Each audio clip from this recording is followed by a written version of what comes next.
to the extremely warm, both in terms of climate and in terms of the love and hospitality here to Chennai today. Srinagar, just to give you an idea, had snowfall 2 days ago. Last night, the temperature was -2. Today here in Chennai, I arrive and it is 35 degrees. So you'll understand why it's a little on the warm side. But more than the temperature, I'm here because of the warmth that exists in your hearts, and particularly in the heart of our host, the Honorable Chief Minister of Tamil Nadu, Shri Stalinji, and I'll come to that. But first and foremost, I would like to congratulate him for the release of his autobiography, One Among Us. It is indeed an apt title for a book written by someone who has shown that he is indeed one amongst you, one amongst us, one amongst the people of Tamil Nadu. And he's not there by virtue of name. He's not there by virtue of inheritance. He's there by virtue of work. He's there by virtue of commitment. He's there by virtue of a track record. You don't become one amongst us because you are born to a particular family. Being one amongst a family opens a door for you, but it doesn't keep the door open. You become one amongst us, you become one amongst a people because the people identify with you, because the people reward you for the work that you have done, they reward you for your struggle, and in that there is no doubt that Chief Minister Stalinji has struggled. He started, if you go through the book, and I obviously do not understand the language that it is written in, but I have had parts of it explained to me. He started not only at an extremely young age. I thought I and Tejasvi perhaps started early. But in the book I see that the Honorable Chief Minister started at the age of 13, and that too at the very grassroots level in the Assembly constituency, from where he then fought and won his Assembly election. Not only that, he struggled through detention. I have been detained more recently than he was, but 1 year of an unjust detention in jail is also something that adds to that struggle. It adds to building that character. And then, of course, his commitment to social justice, his commitment to empowering the people of Tamil Nadu, to ensuring that development reaches to every corner of his state is perhaps best exemplified and best explained in the recent victory of the party he heads, of the DMK, in the urban local body elections in Tamil Nadu, which the party swept and swept in such a resounding manner that even as far as Jammu and Kashmir, we were reading that the DMK made inroads into parts of Tamil Nadu that traditionally had never voted for the DMK, but voted for the first time, this time for the DMK, looking at the commitment of the party to social justice, to empowering people. And that, I believe, is why when he chooses the title of his book, One Amongst Us, it is not an exaggeration. It is something that the people of Tamil Nadu, through the use of their vote, have shown that yes, he is considered one amongst you, one amongst us, one amongst the people of Tamil Nadu, and therefore I would like to congratulate him for this book and hope that he has a long and successful political career, so that politicians like to write in volumes. We don't like to write just one. So this, I hope, is the first volume, and over the course of a long and illustrious career, we will have many opportunities to release volume 2, volume 3, volume 4, and so on and so forth. So there will be many more volumes of the book. Now I come to another reason why I am here. In times of adversity, one knows who one's friends are. The people of Jammu and Kashmir, myself, my father, we went through a period of adversity that we could have seldom imagined. I don't think any of us thought that we would see what we did on the 5th of August 2019, who our real friends were. Because a lot of people who we thought were friends were silent. A lot of people who we thought would speak up at the unjust way in which Jammu and Kashmir was treated, said nothing. A lot of people who we had great, close personal relations with, not only were silent, but were actually complicit and supportive of what happened on the 5th of August 2019.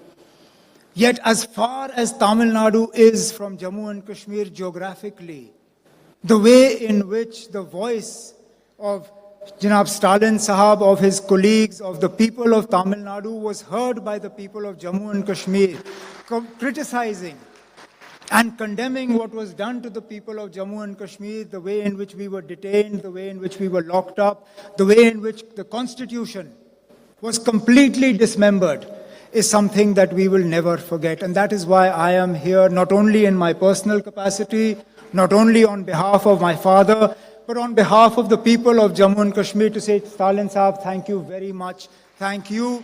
Thank the DMK. Thank you to the people of Tamil Nadu for your friendship, for your support. And all I can say is that we are an extremely small state. We are an extremely small political party. We are very far from where you are.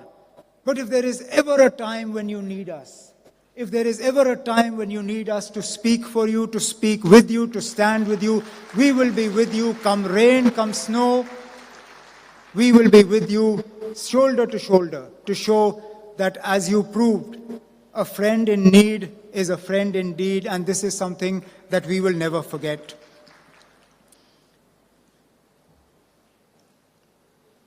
Our nation stands at a crucial juncture today.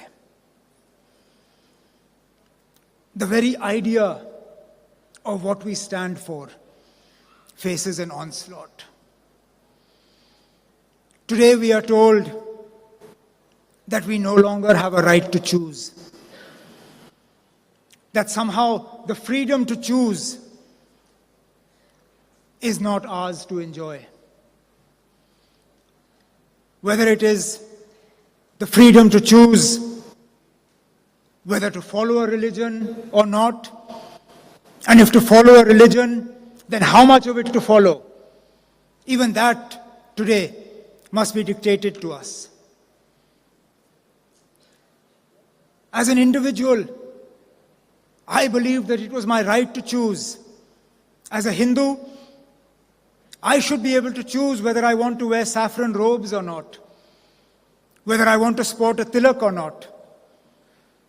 As a Sikh, I believe that it is my right to choose whether to tie a turban or not. As a Muslim, I believe it is my right to choose whether to wear a cap or sport a beard, or wear a burqa or a or a scarf or a hijab. Because that, as an individual, is between me and my God. Yet for some reason today in this country that we call India, that choice, that freedom is to be denied to us.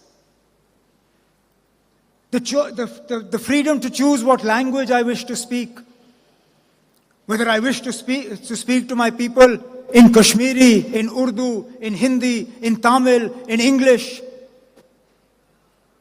Somehow I am being told that choice, that freedom threatens the idea of India. How I choose to dress, whether I wear a veshti, whether I wear a kurta pajama, whether I wear jeans or a t-shirt, that somehow that choice, that freedom, that offends the idea of India. But to my mind, it is that very freedom, that very choice, that is the idea of India. The diversity of India. The diversity of India, north to south, east to west, that allows me to choose where I live, how I live, what I eat, what religion I follow, what I wear. That is the idea of India. And if that choice is taken away, then that idea of India is being taken away from me. And it is that idea of India that we must protect. India that we must protect. India is too large a country for some homogeneous idea of India to prevail on everybody. It is a similar onslaught in the idea of what allows the government of India, how you govern a country as diverse as India. India as a federal unit is enshrined in our constitution. Yet there is a continuous onslaught on the powers of the state to decide for themselves what is in the interests of the people of Tamil Nadu, of Kerala, of Jammu and Kashmir.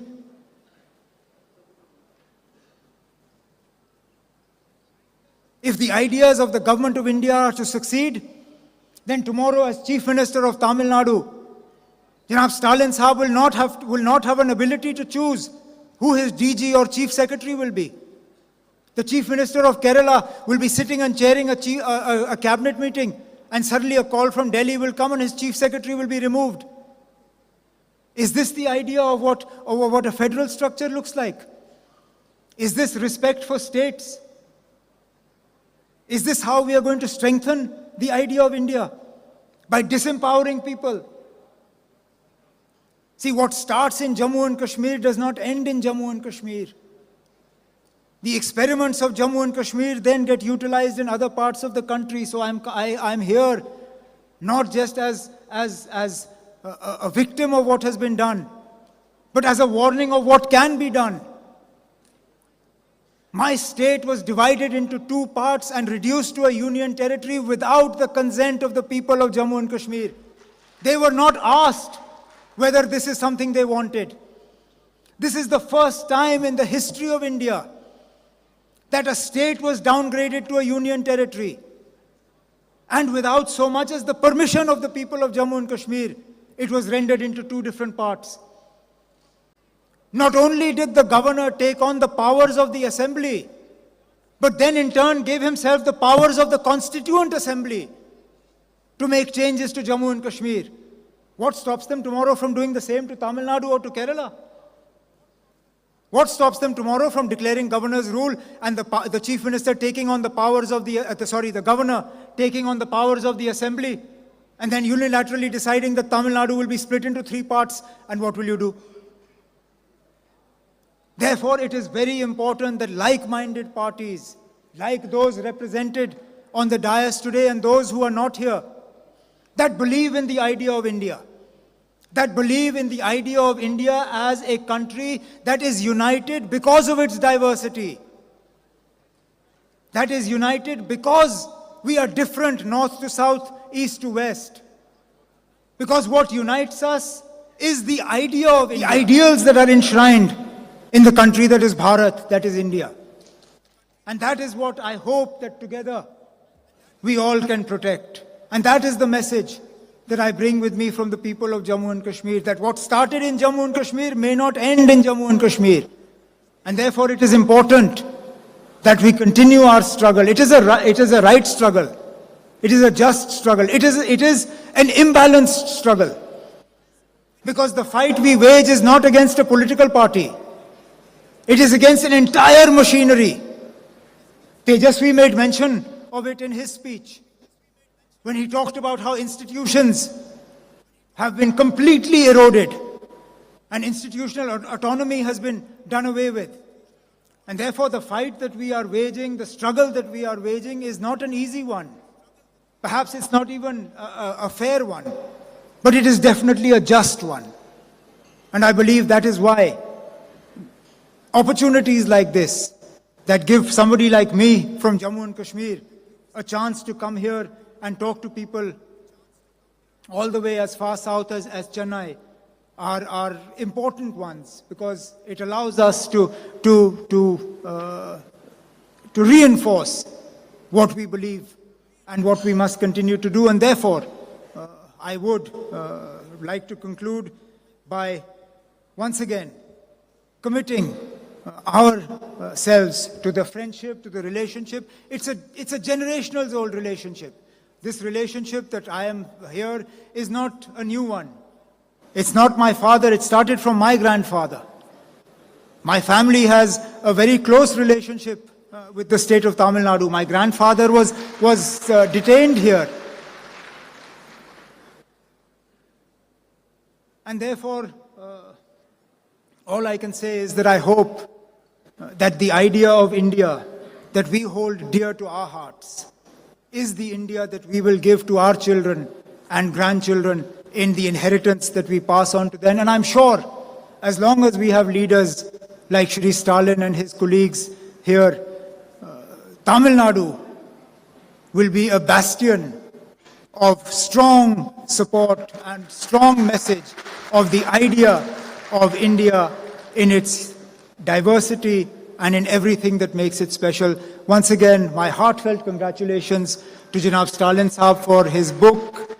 Oh, before I finish, I understand that tomorrow is the Honorable Chief Minister's birthday. Ordinarily, traveling from Kashmir is famous for shawls, but shawls can only be used in very cold climate. You don't have cold climate here.